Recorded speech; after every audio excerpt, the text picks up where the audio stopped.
On today's show, we're going to be talking about mindset for residential HVAC contractors.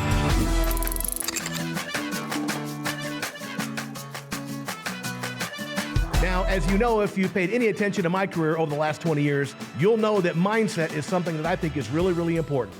So stick with us today. We're going to be talking about how important the mindset is to your success in the residential contracting business.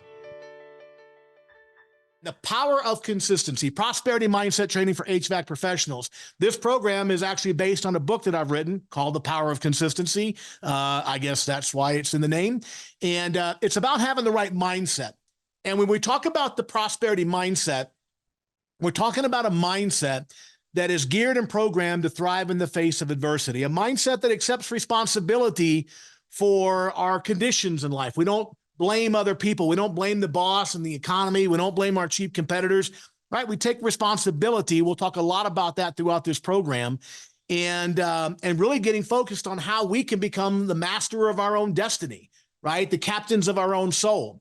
People that go through their life blaming other people, that feel like they're at the mercy of other people, that feel like it's their parents' fault, it's their boss's fault, it's the ex-wife's fault, right? Those people tend not to be very successful. In fact, I will tell you something. I've been speaking professionally and writing for 20 years, and I've never met a really, really successful person who does not accept full responsibility for their business and personal success. On the other hand, I've never met somebody who struggles, who doesn't blame everybody else for their situation. So this is about personal responsibility. It's about having specific objectives that you want to accomplish in your life and your business. And it's about how to drive consistent execution. As I always say, consistent results come from consistent behaviors. Random results come from random behavior. So when we talk about this mindset, I want to talk to you real quick about how this fits in the context of the EGIA Contract University training. So in my mind, success comes down to three things. You got to have the prosperity mindset. You got to have the sales and revenue generating process. And that could be a service tech process, could be a lead coordination, a CSR process, could be a sales process.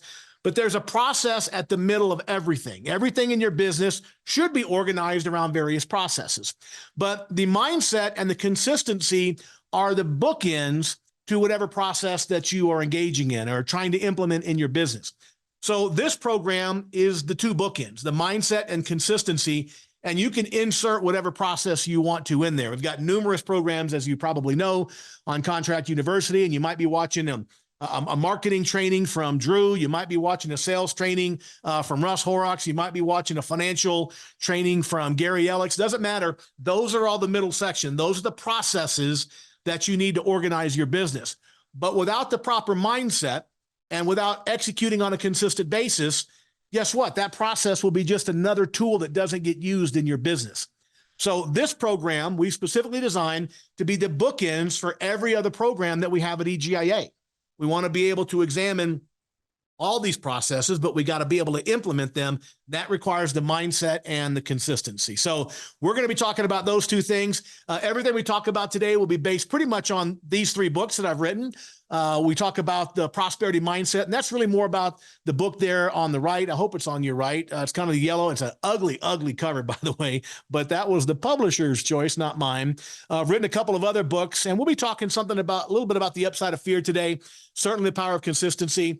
We also have a comprehensive sales training program that I've worked on, Russ has worked on, Drew's worked on, and so you've got lots of variety to choose from there in terms of a sales process. I have my own process. But one of the things I've learned is that any sales process will work as long as you're working on a consistent basis. But this program, as I've said, is not about the selling process, but I want you to know those programs are available on the Contract University. So when we talk about mindset, one of the first things I like to talk about is that you really have to understand your value. You know, there's a ton of value in what we bring to the table as HVAC professionals. Your ability to diagnose problems, your ability to fix problems, your ability to use all those expensive tools and leverage your training and your mechanical expertise and all those different things. Like there's a ton of value that you bring to the table. But you may have had the situation like many of us have that you walk into a house and you do a diagnostic. It takes you 10 minutes, doesn't take you very long because you're extremely experienced and talented. And you come back to the homeowner and say, Mr. Homeowner, here's what's wrong. It's a $500 repair and there's an $89 diagnostic. And the homeowner says to you, $89 for the diagnostic? Heck, you weren't down there but 10 minutes, right? As if somehow they would be better off if it took you 2 hours to figure out the problem. The fact that you can do it so quickly is actually a benefit to them. It's value to them, but people don't see it that way, right? But the reality is the reason you can do it in 10 minutes is because your years of training and experience, your ability to have a great mechanical aptitude, which I don't have, by the way. I really admire people with a strong mechanical aptitude. And you've got all these tools and all this training, all this experience, and that's what you're getting paid for, right? You don't just get paid for what you do. You got to get paid for what you know. Take a quick look at this video because it really illustrates the challenge that we have. And hopefully this puts it in a little bit of perspective. It's not just about what you do. It's also about what you know.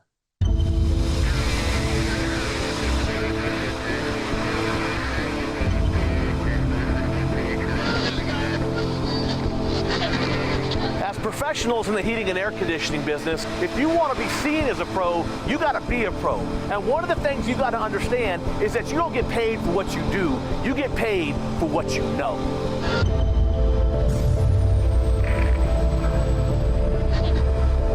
You know, back in the 1980s in the former Soviet Union, many of you may remember there was a nuclear plant at Chernobyl that melted down. What many of you may not know is that there was a second plant a couple of months later that almost the same thing happened. The plutonium rods began to overheat. But this time, instead of just sitting back to see what happens, they got a German guy that designed and engineered the plant. They got him on the phone. They said, man, you need to get out here and make sure this thing does not melt down. We cannot have another Chernobyl. So the guy gets on the plane, he flies to Moscow, they take him out to the plant. When he gets to the plant, it's total chaos. I mean, alarms are going off, red lights are flashing, they've abandoned the plant, they're evacuating the town. I mean, this is potential total nuclear devastation.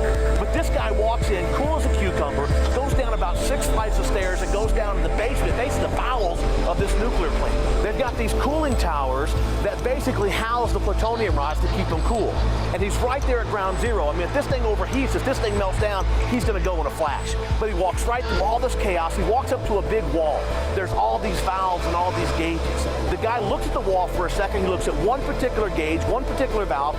He reaches in and he closes the valve. Instantaneously, the pressures start coming down. The temperatures start coming down. Total nuclear devastation avoided. So the guy goes back to Germany, and about a month later, he sends the bill to the Soviet government. When he sends the invoice, it's a one-line item invoice. It says, averting nuclear disaster, $100,000. So they get the bill, and they say, $100,000?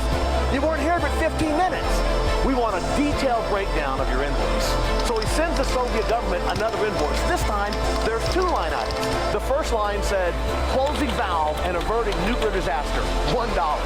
The second line said, knowing which valve to close, $99,999. In the residential heating and air conditioning business, you don't get paid just for what you do. You get paid for your years of experience. So the next time a homeowner asks you to drop the price, you got to think like a nuclear service technician. You got to think like a professional. You got to remember, you get paid for knowing which valve to close. That's right. And so you got to remember that that's a mindset issue, right? Understanding your value, understanding that you matter. One of the things I've learned in life is that if you don't feel good about yourself, if you don't feel strong, if you don't feel 10 feet tall and bulletproof about yourself, if you don't feel confident about yourself, there's no way in the world the rest of the world is going to be seeing you that way. They're going to see you the way you see yourself.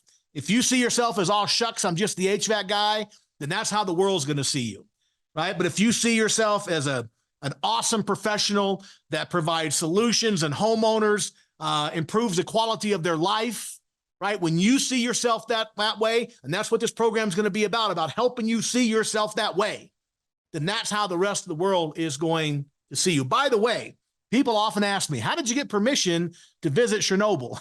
Well, I didn't. That's the magic of video, and special thanks to Andy Mitchell, who runs all of our video at EGIA. He and I have been working together for nearly 15 years, and we actually shot that video a long, long time ago. It was shot, we did find a snowstorm. I had told Andy, or Andy had told me, I should say, he goes, hey, we're all set to go. We got the location. One morning I'm going to call you, but we got to do this in a snowstorm. And one Saturday morning about 5:30, he calls up. He says, dude, today's the day. And we went down to the Drake power plant, which is a 100-year-old power plant here in Colorado Springs. And we shot it there, and then they edited in all the other stuff and just make it look really awesome. So great job to Andy and his team. So let's get started. Let's talk about the power of consistency. So I want to share with you this letter that I got many, many moons ago in 2009. It's a letter from Inc. magazine congratulating me on my company becoming one of Inc. 5000's fastest growing companies in America. Now, I had opened this company only 5 years earlier in 2004. And within 5 short years, I had grown that company to $20 million. That was a residential HVAC. We did some plumbing as well. And I had grown that company to $20 million in just 5 years. And we were selected by Inc. magazine as one of their fastest growing companies. So by the way, I will also tell you this, that was a long time ago, right? But I tell people I didn't just do it 20 years ago. I've been doing it for the entire 20 years for my clients' companies. And 4 years ago, right when COVID started, we opened another company here in Colorado Springs, and that company did $13 million last year. Its fourth year, $13 million. And I don't say that to impress you. I say it to impress upon you the power of these processes. You know, I tell people that I just did it the EGIA way. I go through and all the stuff that I teach and all the stuff I learned from Gary and Drew and Russ and other people, I just implement those things in our company. And our fourth year, $13 million. So, you know, I've got a lot of experience at doing this, but this particular letter was really wonderful because it was the first company I had started in 2004. I really didn't know much about the business when I got into it. Within 5 years, grew it to $20 million and was selected for this honor.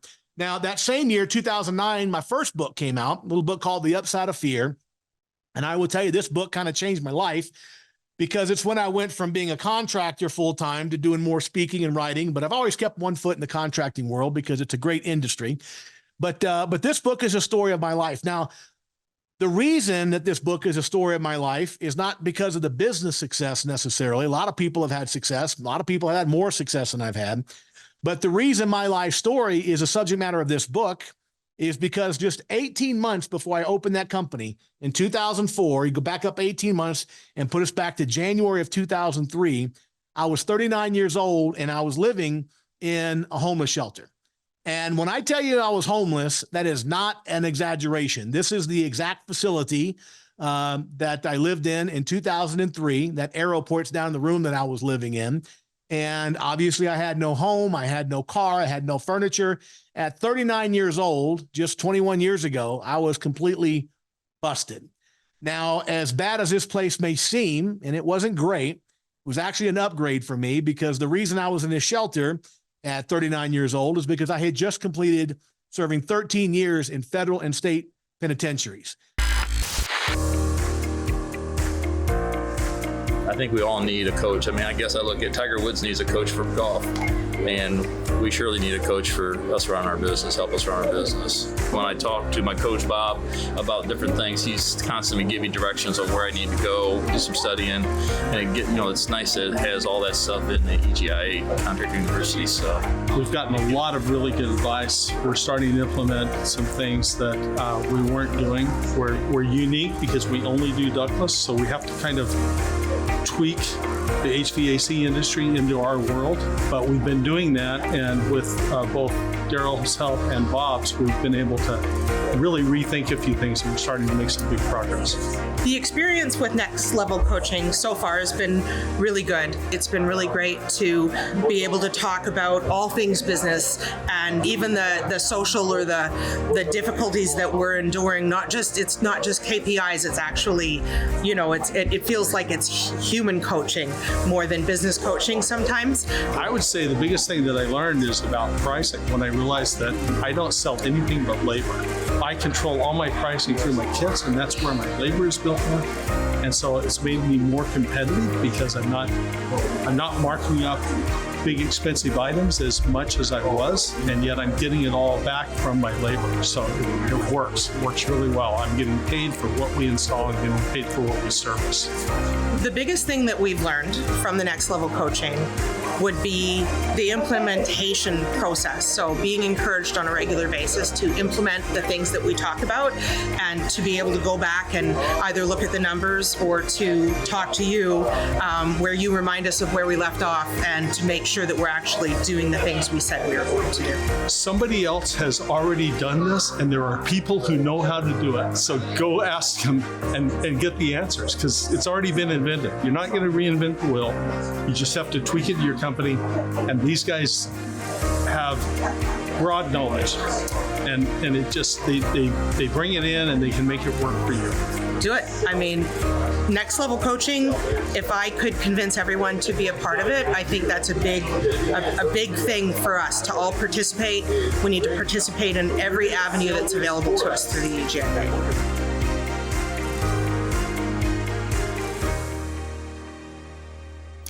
You see, I was a real knucklehead when I was young. I was a 9th grade high school dropout. I was a punk. I was a thug. I thought I knew everything. I thought that I had all the education I needed after 9 years of school.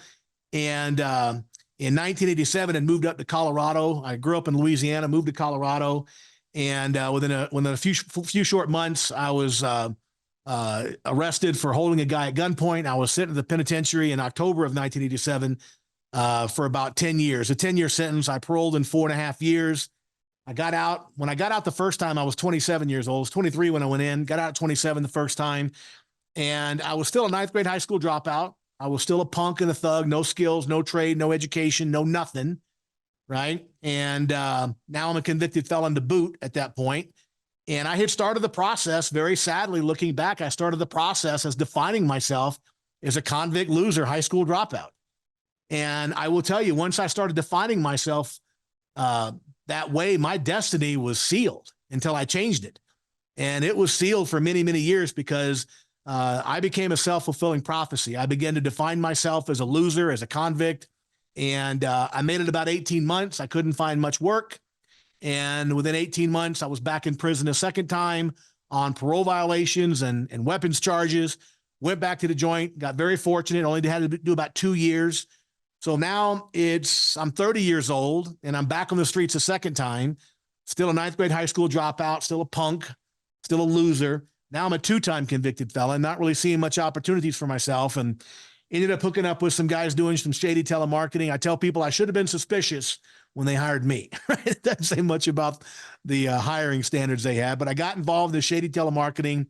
That worked out for about 18 months, maybe 2 years, until we were all indicted on the federal side and under federal money laundering and mail fraud charges. So at 32 years old, I was back in prison, this time federal prison, for 7 years. Now, 7 years later, after the federal time, that's January of 2003. So after all that craziness for 13 years in prison, 25 years of being a loser, I walk out to a homeless shelter, and within a few short years built an Inc. 5000 HVAC company, right? So how is that possible? That's what we're going to talk about today, because if I can do my job today, I take my job very seriously, and I can communicate to you what happened, what I learned, how I implemented those things, imagine the impact that could have in your life. I mean, if it took my life, which it did, and completely changed my life, imagine what it would do for your life, because you've already got a good foundation. You probably have a great job, a great business, probably have a great family. I had none of those things. And yet with these simple ideas implemented on a consistent basis, it changed everything. And yeah, so it's a pretty bad deal, right? 13 years in places like this. And today my life looks much, much different. I'd have all the trappings of a successful life, the cars, the homes, a beautiful family, just everything that I could ever imagine. And so I tell you all this to tell you this. I'll tell you all that to tell you this. I want to tell you exactly what happened, exactly what I did, because I believe it can be game-changing for you and for your business. Because once I practiced these principles in my life and changed my personal life, well, the next logical step was, well, heck, if it worked in my life, I wonder if it worked in business. And it did. And that's where I've been so successful in business, because I apply these same principles around the prosperity mindset. It's a mindset, again, of personal responsibility. We don't blame, we don't complain, we don't whine, we don't moan. We get out there and we fix what's going on. We take responsibility for what's going on around us. So it all changed for me on June 10th of 1996. Now, on June 10th of 1996, I was 32 years old, and I was just starting 7 years in the federal prison system. I had already done about 6 years in the state of Colorado. Now I was doing 7 years on the telemarketing stuff in the federal joint. And on June 10th of 1996, one of the cops walked in the cell house and called me aside and broke the news to me that my father had passed away. This was very unexpected. My father was only 59 years old. I mean, he's younger than I am today. It's mind-boggling to me. I remember when I was 32 and my dad died at 59. I'm like, damn, that sounds like it's kind of young. Feels like it's young. And now that I'm 60, like, dang, it's really young because I got some mileage left in me. Not a lot. You know, they're kind of slower miles, but I feel like I got a lot of mileage left, you know? And so my father dying was a big wake-up call for me. And I began to see myself for what I really was, and which was a convict, loser, and a thug. And I made a decision to change my life. I remember I was talking to my dad just before he passed away, and I didn't know he was fixing to die. Nobody knew. It was very sudden. And we were on the phone one day, and I was complaining about my life and blaming everybody, the judges, the ex-wife, her boyfriend, the snitches, you know, blaming everybody except for number one, right? It was everybody else's fault. We'll talk more about that later. But I was talking to my dad, and my dad's like, you know, son, your life could be worse. I'm like, really? How could my life be any worse? I got a 9th grade education. I'm a 3-time convicted loser. Never had a house of my own, don't have a job, education, skill, trade, vocation, nothing. In fact, the only thing I've managed to accomplish in my entire life is one of my trips out on parole. I fathered this young man, my son, Hunter. And so I said, Dad, I'm not even a father to my own son. How the hell could my life be any worse? And my dad says to me the words that changed everything in my life. He said, well, son, you're still breathing. And as long as you're breathing, you've got a shot, but only you can change it. Now, I will tell you this. When my dad told me those words, I did not really understand the significance of them, right? I was looking more for sympathy, right? And my dad was just giving me, you know, straight from the hip, how the cow ate the cabbage type of stuff. And so being the punk that I was at the time, I said, thanks, Dad. But it was more of a thanks for nothing, you know? And we exchanged I love yous. I hung up the phone, and I never spoke to my father again. 2 weeks later, he was gone. And that turned out to be the very last conversation I had with my father. So 2 weeks later, on June 10th of 1996, when my father died, I learned about it.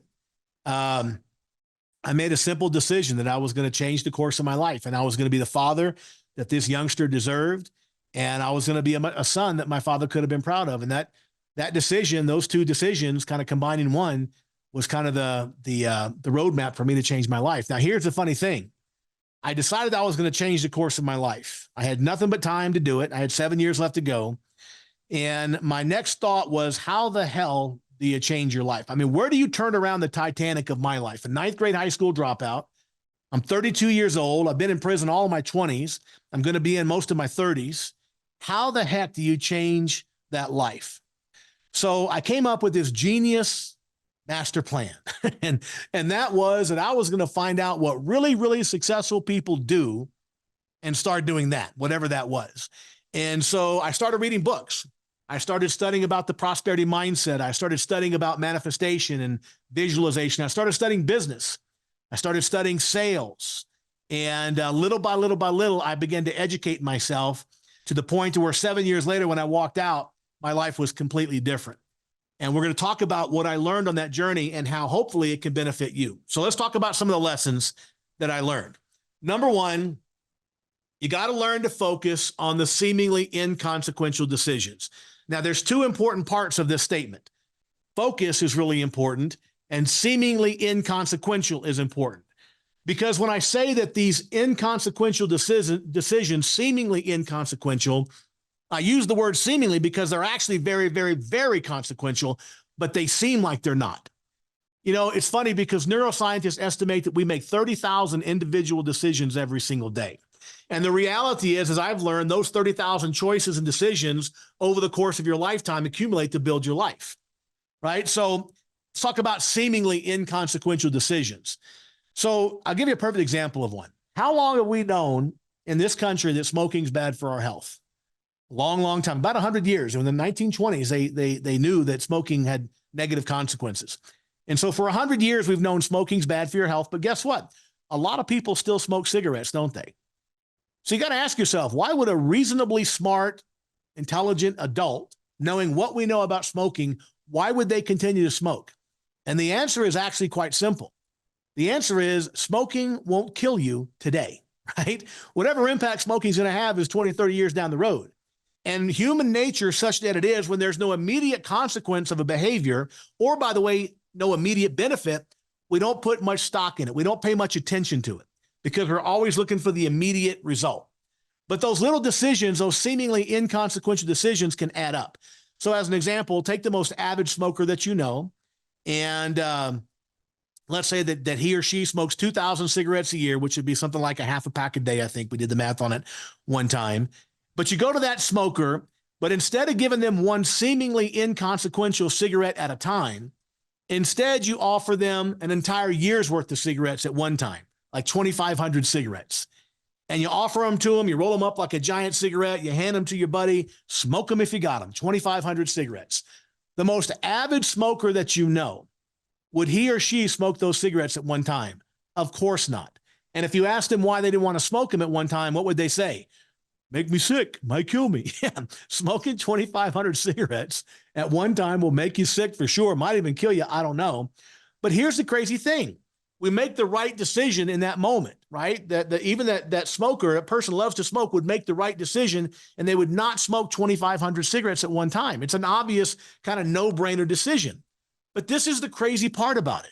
Crazy part about human nature. You take those 2,500 cigarettes and you break them down into 2,500 individual, seemingly inconsequential choices, one cigarette at a time, and that same person makes the exact opposite decision and chooses to smoke every one of the 2,500 cigarettes. They just do it one inconsequential decision at a time, right? So the reality is smoking 2,500 cigarettes will make you sick, but so will smoking 2,500 cigarettes one at a time. It just takes longer, but it's the same thing. And so this is the key to success in life. We got to look at, what decision would I make if the consequences were accumulated? Like what decision would I make at the end? And then back up and apply those same things on the individuals, right? Because the same guy that would say no to 2,500 cigarettes will say yes to cigarettes 2,500 times. Isn't that crazy? No on 2,500 cigarettes, but one cigarette at a time, 2,500 yeses, right? And it happens in our sales too, by the way, in our business. These inconsequential events. I'll give an example. Let's say it's December 31st. It's the last day of your working year and you're in your last call. You go out to your vehicle, you get in there and there's a brown paper bag. And in that brown paper bag is $50,000 in cash. And that represents all the extra stuff you did that year. The extra revenue you generated, the extra calls you ran, the extra training you did, the extra commitment to role play, everything that you did, you worked extra hard, and that all resulted in an extra $50,000 at the end of the year. And it's in this brown paper bag. And as you're sitting there counting it, thinking about all the cool things you're going to do with that money, your homeowner comes out and taps on the window in your vehicle. You roll down the window and you say, can I help you? And the homeowner says, I heard you got some cash. You're like, yeah, as a matter of fact, I did. And the homeowner says, can I have it? Can I have your 50 grand? Do you say yes or no? You say not no, but hell no, right? This is my money, it's my family's money. I worked hard. I did a lot of extra stuff with this money, right? So you would make the right decision and you would not give it away. Why? Because it's a $50,000 decision. It's like a 2,500 cigarette decision. You're going to make the right decision. It's a no-brainer, right? What if the homeowner started negotiating with you? Come on, man, just give me half. You take half, I'll take half. Would you give the homeowner half of your money? Not a chance. It's still a $25,000 decision. You see, when the results of a decision are big like this, we make the right decisions. But here's what's crazy. You take that 50 grand that represents the extra stuff that you did over the course of the year, and you break it down into what you have to do every single day to make an extra $200, because an extra $200, 5 days a week is $1,000 times 50 weeks is $50,000. You take that 50 grand and you break it down into what you have to do every single day to make $200 extra. And we end up making the exact opposite decision. And we give the money back to our homeowners $200 at a time in the form of accessories we don't offer, in the form of discounts, in the form of solutions we never even offer, right? You see, you wouldn't give your money away 50 grand at a time. So why the hell do we give it away $200 at a time? It's the same 50 grand. So this is where I say you have to focus on the seemingly inconsequential decisions to not do the things to make that extra $200. You got to take the 50 grand. And if I got the 50 grand, I'm going to make the right decision. That means you got to make the right decision $200 a day. Just like you got to make the right decision, one seemingly inconsequential cigarette at a time. So one of the most important lessons I learned on this journey is you got to pay attention to the little decisions, right? Benjamin Franklin said it, right? Take care of the pennies, the dollars, they take care of themselves, right? People have known this for a long, long time. You got to focus not just on the big decisions, but on the little decision. Awesome content right there, as always. Now, if you like this content, please share it with your friends on Facebook. And if you're not a member, go ahead and click the button below to get a free 30-day trial of our entire Contractor University platform. We'll see you next week. Until then, my friends, bye-bye for now.